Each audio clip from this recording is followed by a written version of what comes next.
তো hello friend, hello, welcome to my channel. তো দেখো, আজকে যে বিষয়টা নিয়ে আলোচনা করতে যাচ্ছি সেটা হচ্ছে খুবই একটা বিশেষ ব্যাপার। হয়তো অনেকে এই ব্যাপারটা নিয়ে হয়তো বলবে যে কী সব বাজে বাজে বকছি, কিন্তু না, সত্যি এই ব্যাপারটা সত্য যে 2026 কিন্তু ওয়েস্ট বেঙ্গলে আমাদের পশ্চিমবঙ্গে যে জব আপডেটস রয়েছে, আমাদের যে সমস্ত বেকার যুবক যুবতীগুলো রয়েছে তাদের কথা পশ্চিমবঙ্গ সরকার কিছুটা হলেও ভাবছে, এবং সেই অনুযায়ী অনেকগুলোই কম্পিটিটিভ এক্সাম সামনে আসছে।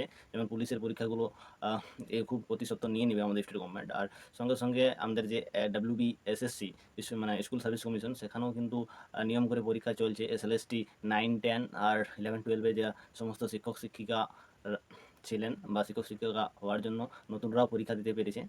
ঠিক সেরকমভাবেই এই 1 থেকে 2 দিনের ভিতরে ওয়েস্ট বেঙ্গল ওই গ্রুপ সি গ্রুপ ডি যে ভ্যাকেন্সি SSC স্কুল সার্ভিস কমিশনের, সেটাও আসছে। তো এখানে একটা হ্যান্ডসাম ভ্যাকেন্সি আমরা দেখতে পাবো। তো এই ভ্যাকেন্সিকে যদি লক্ষ্য করে সামনের দিকে এগোনো যায়, তাহলে স্কুলে চাকরি আমাদের যে হাই স্কুলগুলো রয়েছে পশ্চিমবঙ্গের বিভিন্ন জেলা, বিভিন্ন শহরে, তো সেখানে চাকরির একটা সুযোগ হবে।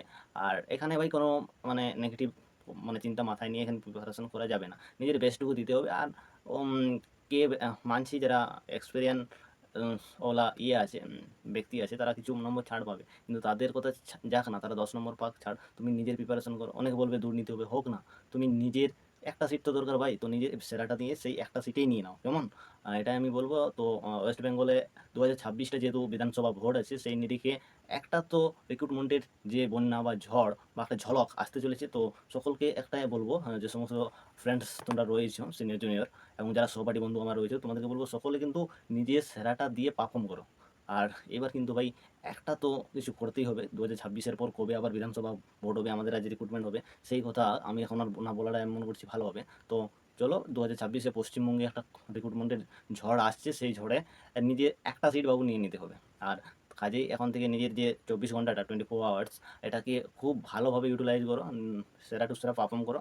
আর একটা কথা বলবো, অনেকে সেলফ স্টাডি করো আমার মতো, অনেকে কোচিং করো, অনেকে আবার ইউটিউব থেকে পড়ো। তো আমি সকলকে বলবো যে বাবু দেখো, তুমি যত থেকেই পড়ো, সেলফ স্টাডি না করলে কিন্তু পরীক্ষা পাস করা অতটা সহজ নয়। তো সেলফ স্টাডিটা খুবই গুরুত্বপূর্ণ। আর বলবো বাবু, এখানে ওখানে ফালতু টাইম পাস করে লাভ নেই, নিজের সময়টা কাজে লাগাও, তাহলেই হবে। আর এই চ্যানেল নিয়ে আমি প্রতিদিন কয়েকটা টপিক নিয়ে ভিডিও নিয়ে আসবো। তো যাই হোক, সঙ্গে থাকো, অনেক টপিক এখান থেকে তোমাদের কভার হবে। আর সর্বোপরি একটা কথাই বলবো যে ওয়েস্ট বেঙ্গলে 2026 সালে একটা রিক্রুটমেন্টের যে ঝড় সেটা আসছে, সেখানে যদি নিজেকে একটা হ্যান্ডসামভাবে নিজেকে ডিল করে একটা সিট চিনিয়ে নিতে পারো, তাহলে তোমার লাইফের যে বাকি জীবনটা, সেটা কিন্তু একটা সিকিউর হবে। তোমার ভবিষ্যৎ, তোমার পরিবারের ভবিষ্যৎ, তোমার লাইফটা একদম সেটেলড হয়ে যাবে। তো সকলের উদ্দেশ্যে একটাই বার্তা দিয়ে, 2026-এ যে বিধানসভা, এবং সেই বিধানসভাকে লক্ষ্য করে আমাদের স্টেট গভর্নমেন্ট কিন্তু কিছু জব ভ্যাকেন্সির অফার করছে এবং করবেই। তো কাজেই এখানে কোনো দুর্নীতি হবে এটা ভেবে নিজেকে পড়াশোনা থেকে বঞ্চিত রেখো না, নিজের সেরাটুকুটা দাও আর সামনের দিকে এগিয়ে চলো। কারণ ভাই দেখো, দুর্নীতি দুর্নীতি হলে তো আমাদের কিছু করার নেই, আমাদের মতো অ্যাসপায়ারেন্টদের। তো আমাদের একটাই কাজ, আমরা নিজেদের পড়াশোনাটা চালিয়ে যেতে পারি এবং সেই অনুযায়ী পারফর্ম করে একটা সিট ছিনিয়ে নিতে পারি। তো সকলের উদ্দেশ্যে আমি বলবো যে চলো, নিজের বেস্টটুকু স্যালাডটুকুটা দাও আর সামনের দিকে এগিয়ে চলো। আর আমি রয়েছি তোমাদের সঙ্গে এই চ্যানেলে। তো যাই হোক, আজকে এইখানেই রাখছি, দেখা হবে তোমাদের সঙ্গে অন্য কোনো ভিডিওতে। তো যদি আমার এই চ্যানেল তোমাদের ভালো লেগে থাকে, তো প্লিজ লাইক কমেন্ট সাবস্ক্রাইব করে দিও। আর ততক্ষণ পর্যন্ত ভালো থাকো, সুস্থ থাকো, চলো।